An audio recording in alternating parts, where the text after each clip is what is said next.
Today, we rely on digital computers, high-pressure hydraulics, and industrial steel to build our world. We operate under the assumption that massive construction requires this specific kind of mechanical leverage.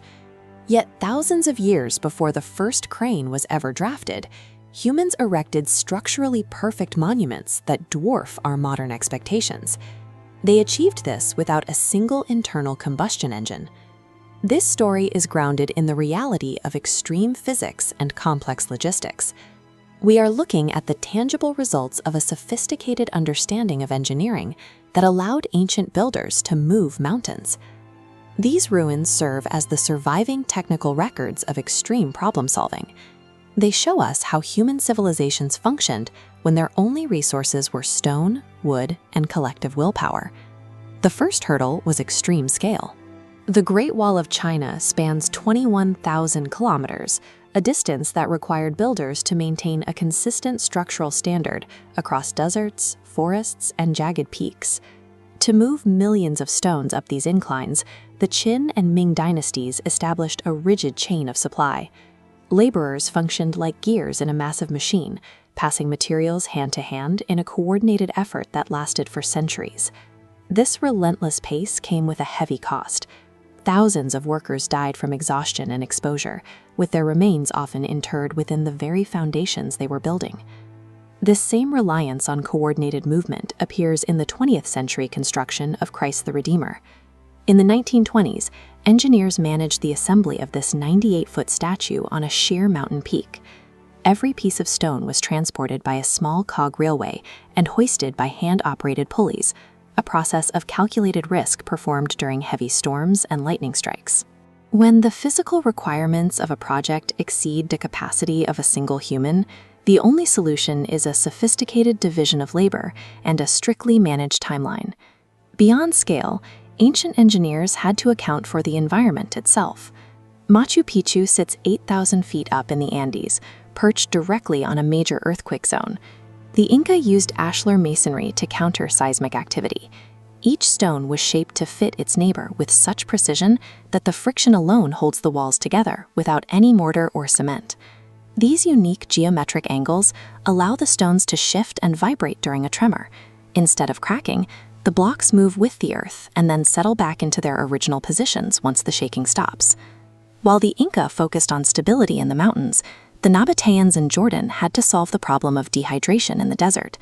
They transformed the arid canyon of Petra into an oasis using a hidden network of aqueducts and clay pipes. This system captured every drop of seasonal rainfall and funneled it into massive underground cisterns, providing a reliable water source for 30,000 people.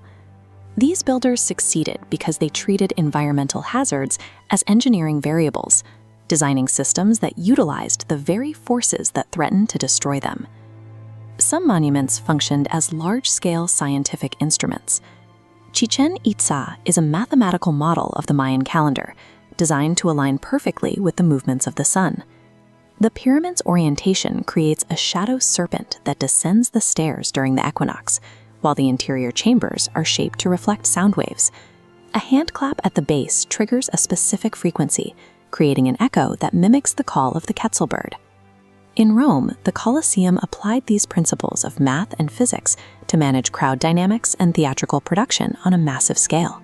This is the Hypogeum, a subterranean staging area located beneath the arena floor. It housed a complex system of tunnels and elevators designed to move heavy loads vertically.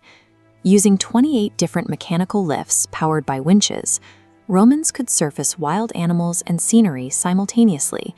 This allowed for near-instant set changes, keeping the mechanics hidden from the audience above. This focus on visual perfection is also evident in the construction of the Taj Mahal. The main structure is a study in symmetry, but its most impressive feature is the use of light. The white marble was selected for its high translucent quality, allowing it to absorb and reflect the changing angles of the sun and moon. These examples show that the height of engineering is reached when the underlying mathematics are used to create a seamless visual or acoustic experience. We often struggle to explain how ancient civilizations achieved such precision without modern tools. This gap in our understanding frequently leads to theories about outside intervention or lost technology. However, the physical evidence points to a much more practical reality. These structures are the results of highly organized labor, sophisticated geometry, and a deep understanding of the local geology. The Seven Wonders stand as proof that our modern tools have changed, but our fundamental capacity to build has remained consistent for thousands of years. If you had the opportunity to inspect the craftsmanship of just one of these monuments, which would it be? Share your choice in the comments and subscribe for more technical looks at history's greatest structures.